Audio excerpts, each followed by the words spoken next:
Thousands of years ago, in the blistering heat of the ancient Middle East, a small stone lay buried beneath layers of sand and time.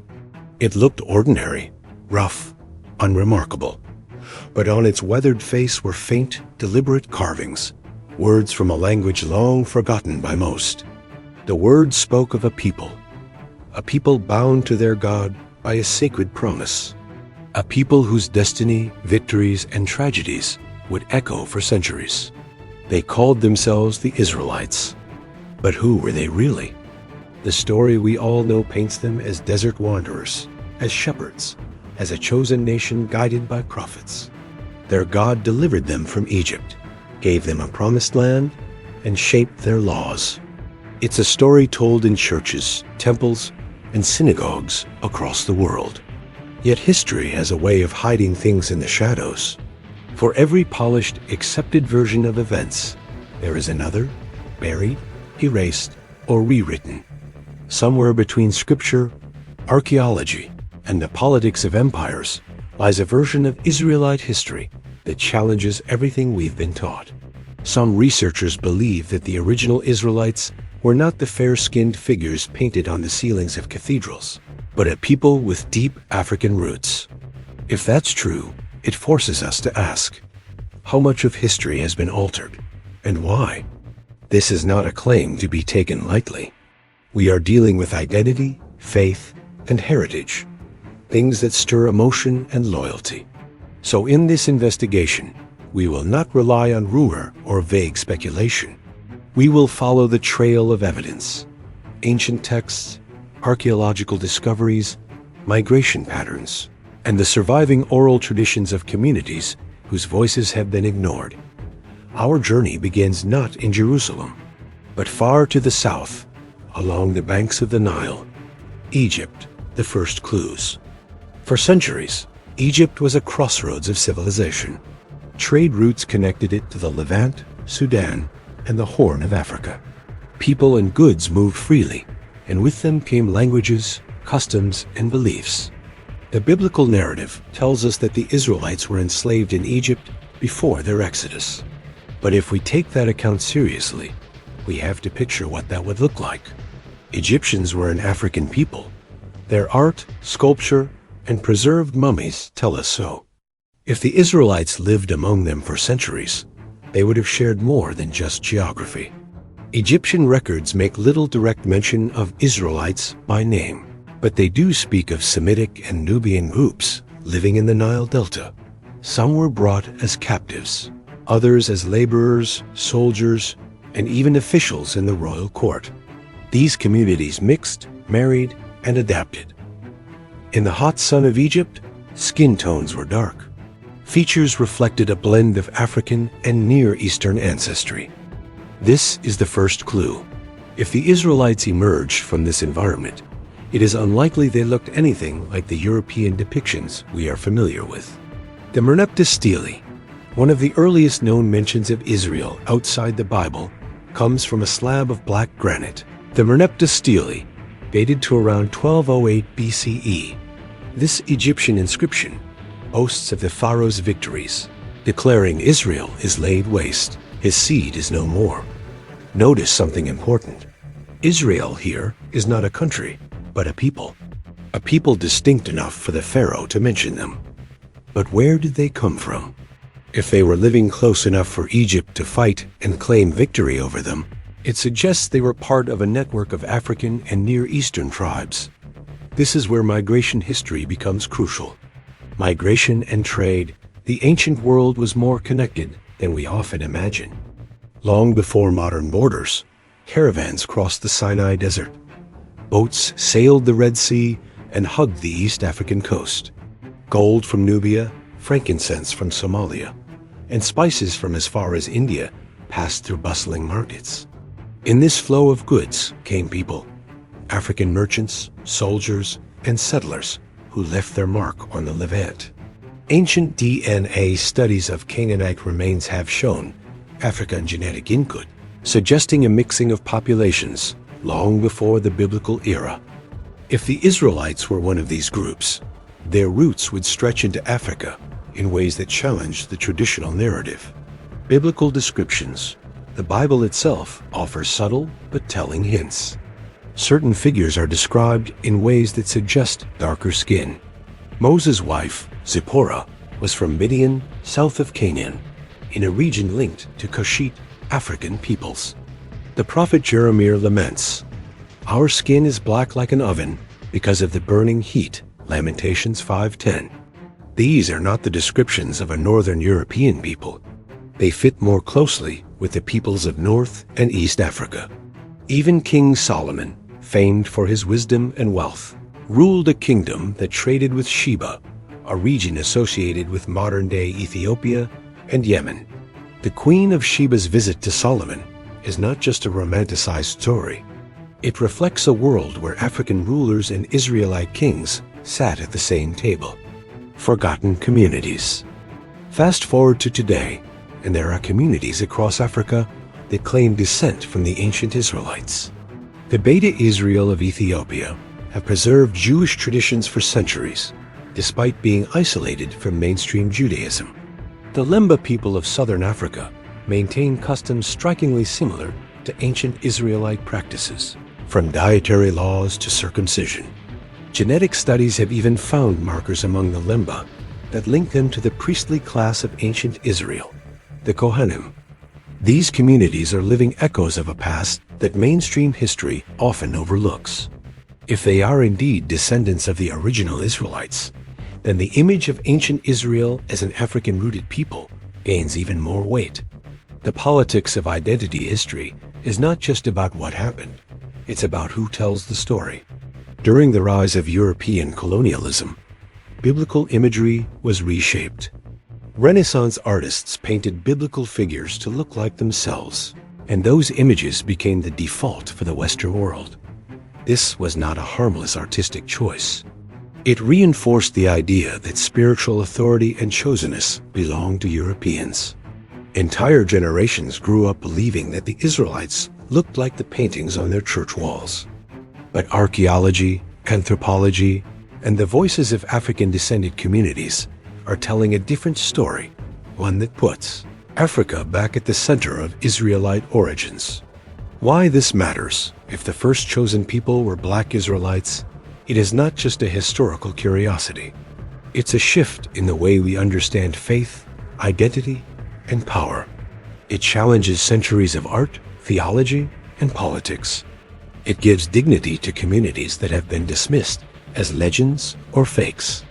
It also forces us to confront the uncomfortable truth that history can be rewritten by those in power, and has been many times.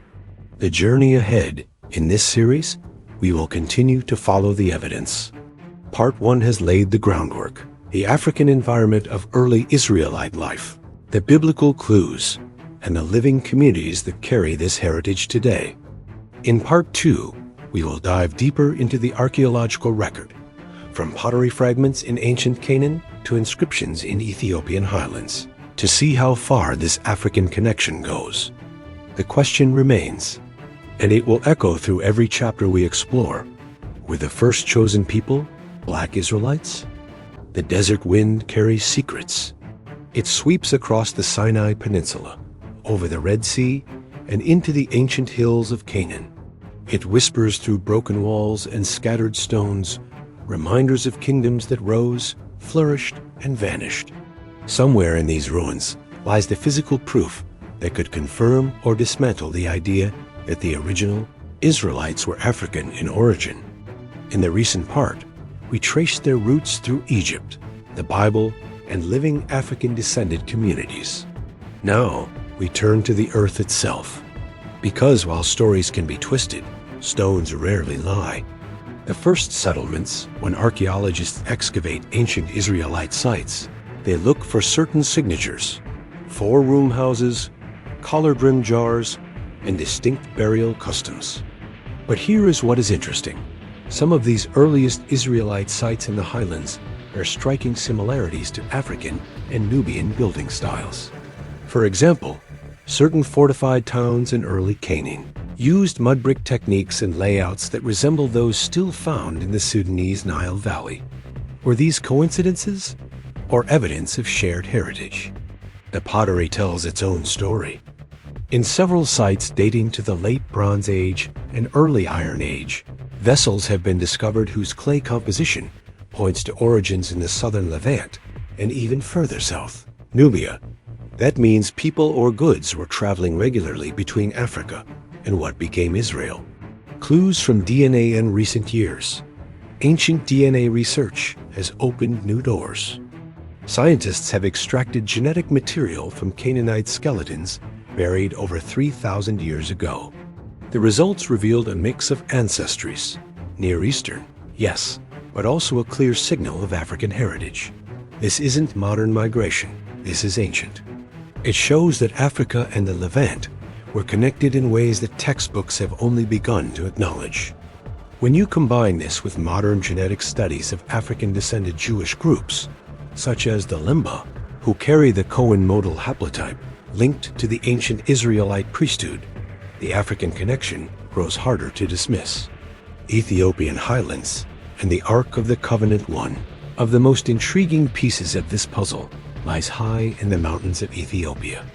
The Ethiopian Orthodox Church has long claimed that the Ark of the Covenant, the sacred chest holding the Ten Commandments, resides in the city of Aksum. According to Ethiopian tradition, the Ark was brought there by Menelik I, the son of King Solomon and the Queen of Sheba. Historians debate the literal truth of this story, but the fact remains, Ethiopia has preserved Jewish customs for thousands of years, independent of European or Middle Eastern influence.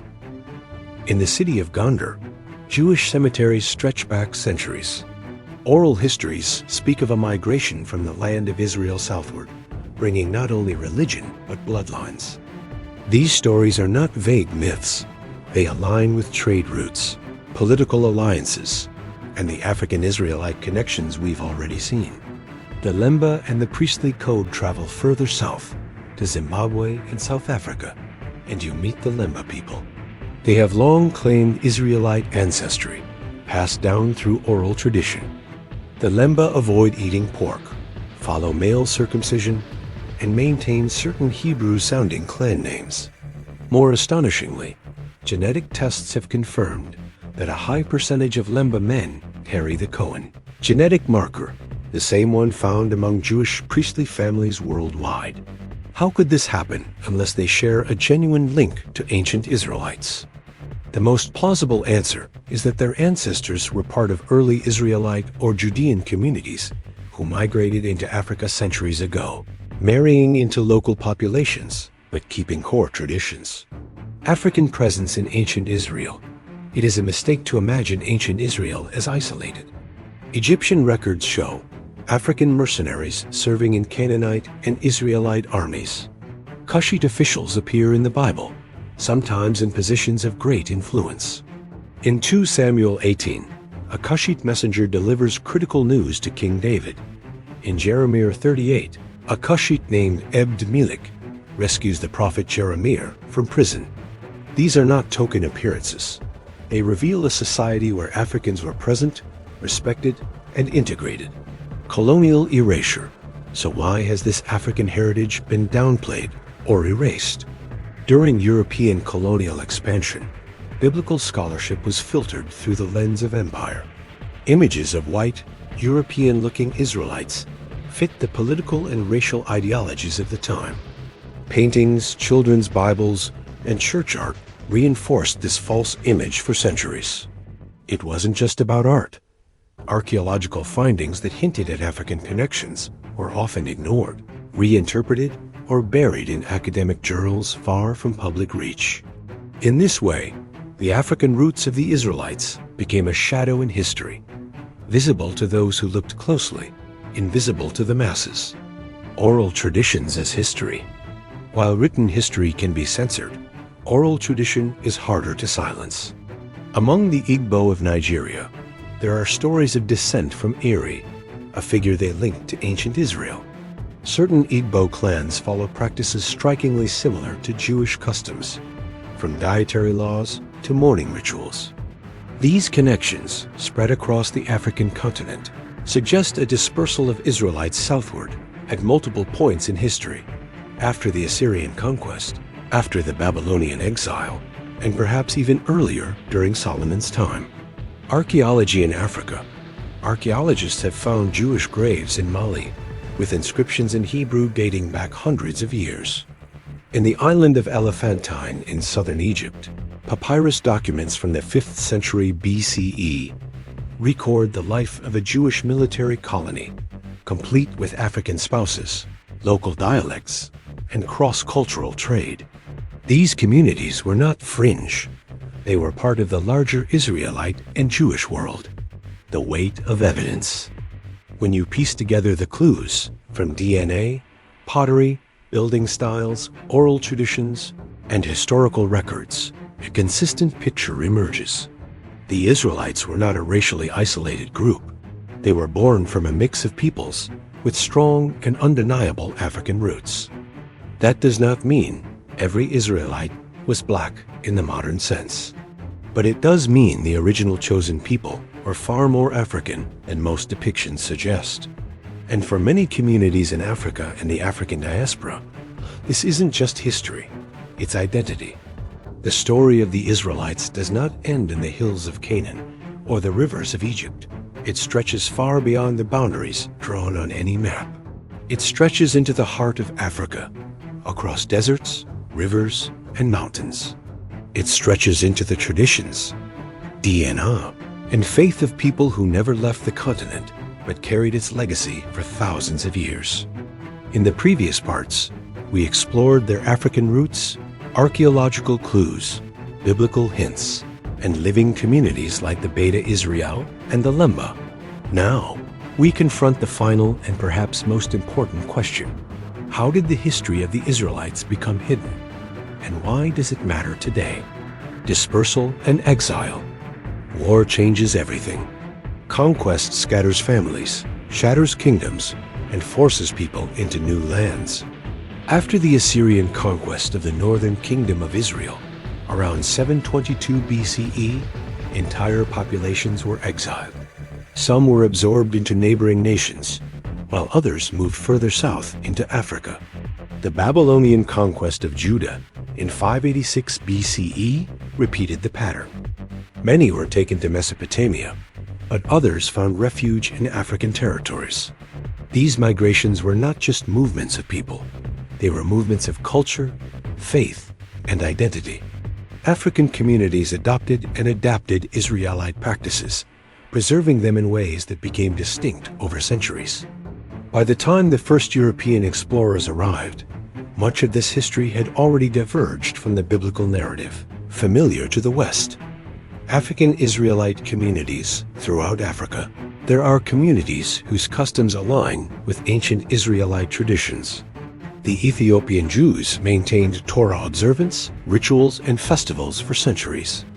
The Lemba in southern Africa preserved circumcision rites, dietary laws, and even prayers in a Hebrew-like language. Even among the Igbo in Nigeria, we find oral histories claiming descent from Israelite ancestors. Certain practices, ritual cleansings, sacrificial offerings, and taboos bear striking resemblance to biblical injunctions.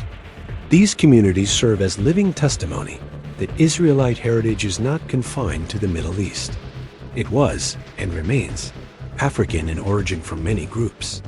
The role of archaeology. Archaeology confirms what oral history suggests. Sites in North and East Africa reveal inscriptions, artifacts, and burial practices consistent with Israelite traditions. Ancient Jewish cemeteries in Egypt, Ethiopia, and Sudan tell the story of a diaspora that reached far beyond Canaan. Trade routes also preserve connections. Gold, ivory, and spices flowed north and east, carrying with them people, customs, and knowledge. These exchanges made Africa and the Levant a shared cultural space where Israelite traditions could take root and thrive. Why history was rewritten. Colonialism, European theology, and artistic representation all played a role in reshaping the image of the Israelites. Renaissance art depicted biblical figures as European. European scholars often dismissed African claims as folklore. Over centuries, the narrative shifted from historical complexity to a simplistic, Eurocentric view. This was more than a matter of perspective. It was a tool of power. Claiming the Israelites as white reinforced notions of divine authority, cultural supremacy, and racial hierarchy. Meanwhile, African voices were marginalized and their historical contributions obscured. Modern implications. Understanding the African roots of the Israelites is not just academic. It challenges assumptions about faith, identity, and belonging. It validates the heritage of millions who may have been told their history was irrelevant or invented. For communities like the Beta Israel, the Lemba, and the Igbo, these revelations affirm centuries of preserved traditions.